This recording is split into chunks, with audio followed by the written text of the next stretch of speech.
Hi friends, నమస్తే. గోధుమ పిండితో స్వీట్ రెడీ చేస్తున్నా. ఒక కప్పు గోధుమ పిండి, ఒక కప్పు బెల్లం, పావు కప్పు బాదం పప్పు, పావు కప్పు జీడిపప్పు తీసుకున్నా. స్టవ్ ఆన్ చేసి గిన్నె పెట్టి గ్లాసు వాటర్ వేసుకొని బెల్లం వేసుకొని బాగా మరిగించాలి. పాకం గట్టిగా వచ్చేలాగా మరిగించాలి. స్టవ్ మీద పాన్ పెట్టి 3 స్పూన్ల నెయ్యి వేసుకుని బాదం పప్పు, జీడిపప్పు వేగించుకొని పక్కన పెట్టాలి. తీసి బెల్లం పాకం రెడీ అయిపోయింది. పాన్లో గోధుమ పిండి వేసుకుని గరిటెతో తిప్పుతూ బాగా వేగనివ్వాలి. అలా 5 మినిట్స్ వేగాక వేపిన బాదం, జీడిపప్పు కలిపి బాగా మిక్స్ చేయాలి.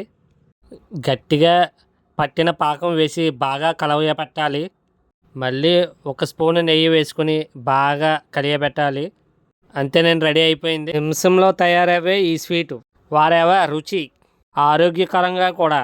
మీరు ట్రై చేయండి ఫ్రెండ్స్.